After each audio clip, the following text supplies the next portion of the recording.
Lindsay Kundal, and this is my COETAIL final project, Freedom to Learn with my Journalism 1 and 2 students. I was first inspired to try this project after listening to two speakers at the Learning 2 conference in Ho Chi Minh, Vietnam last October 2016. I felt like this was the ultimate test, both for trust from me and for the students to have autonomy over their learning. What would happen if I set them free to choose both the content and the method of demonstrating what they learned over the course of a semester? Something, anything that they love, something that they wish they could spend more time on over the course of a whole semester.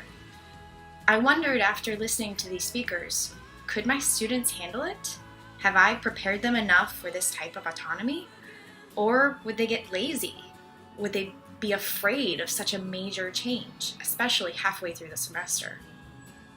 Ultimately, I decided to tackle this project because of this buzzword or this buzz phrase, lifelong learning. It's a phrase that's often thrown around by schools and educators, but I don't know it's always truly embedded in the learning process. I am an adult learner. I choose my own self-study projects, like COETAIL. Sometimes I follow through on them, and sometimes I don't. But I wish I had begun practicing this skill of lifelong learning much earlier than I did. Maybe, just maybe, then I would be better at it. And it's something I hope that my students will be as a result of this project as well.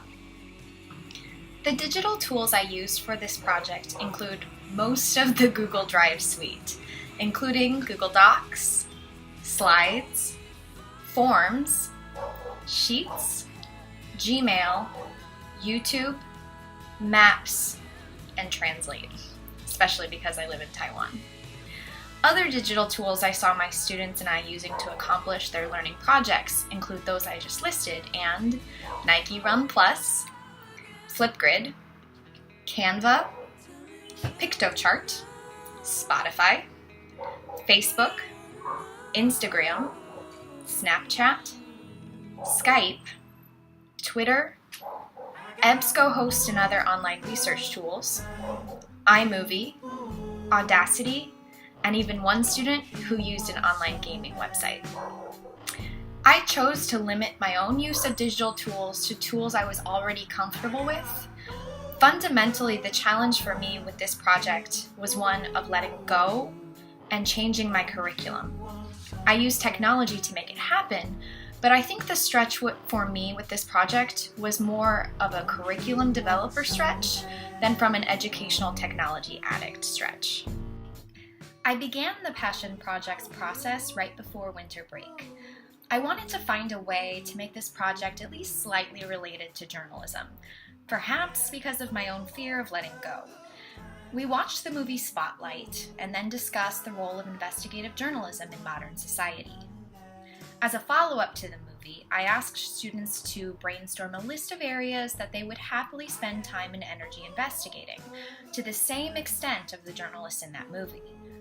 I framed it by referencing a quote from one of my favorite teachers in journalism school. On his last day of teaching us, before taking a very fancy job with NPR News in LA, he actually recommended to us all to quit journalism school and to go major in something else. Quite a bold move. This stuck with me for obvious reasons, and I actually ended up following his advice. Find something you're passionate about, he said. Find it and pursue it relentlessly. The writing will follow that which you love and want to investigate. This project, then, too, could be a mini homage to this professor's advice.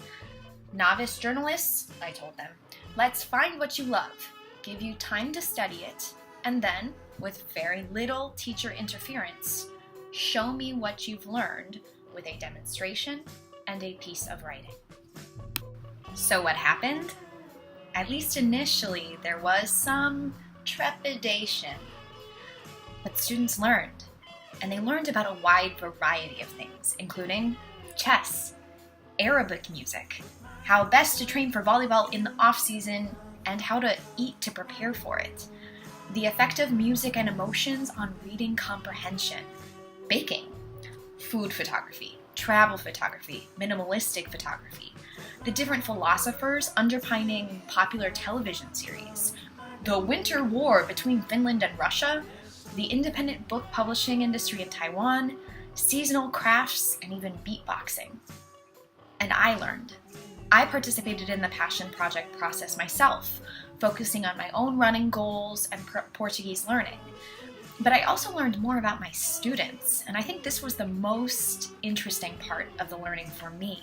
I learned about my students' interests, time commitments, and their abilities to pursue self-directed projects, and so much more. I set aside class time every week that was explicitly for passion projects work time and check-in conversations. I met with students formally twice throughout the semester to make sure they were on the right track with their research, that they were logging their learning hours, and that they were interviewing people who were more skilled or knowledgeable in their learning area. Finally, we set aside 2 class periods for our Freedom to Learn fair, where students shared what they had been working on for the semester. So did I trust them to pursue their learning? Yes. Did they have to work autonomously to achieve their goals? Mostly. I felt like I was there to support them where needed, but they were by and large working independently. In those 2 areas, trust and autonomy, I do believe I succeeded. Heavy words, little lies, telling everything but the truth. The truth. 3 little words over time, overheard and overused. And no sweet nothing could ever be turned into something new.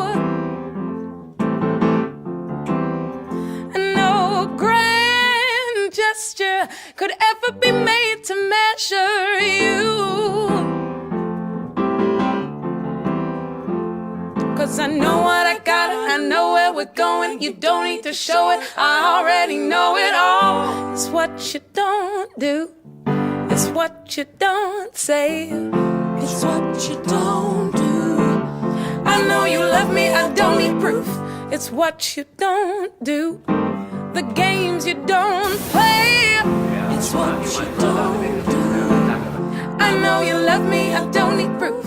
I've been saving up my time so I can spend it all on you. I know I got you.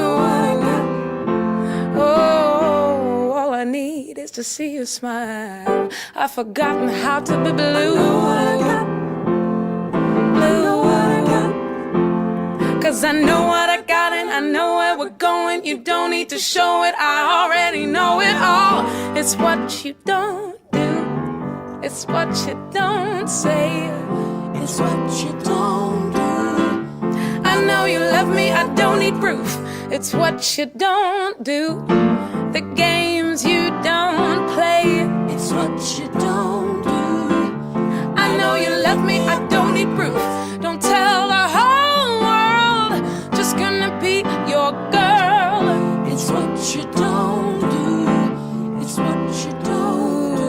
The closer we get, oh, the less we need to show. 'Cause I know what I got and I know where we're going. You don't need to show it, I already know it all. It's what you don't do, it's what you... As the song says, it's what you don't do, it's what you don't say. I did not spend enough time setting this project up, and I can't stress that enough for anyone who is thinking about tackling a passion project in their classroom. I think I should have spent a full 2, maybe even 3 weeks slowly building up to the idea of students tackling an independent project by themselves, in part because my students did provide me with some feedback on a Google form saying that they needed more time, but also in part because it just felt rushed. 1 semester did not seem to be enough. The second thing is that I think I should have been less afraid.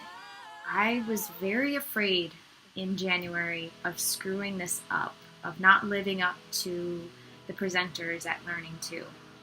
And I think my students could tell that I was not fully sure about this project when it started out. Some of them seemed to have taken advantage of my hesitancy to commit. Third, I think I should have asked students to form their projects as questions instead of a topic itself.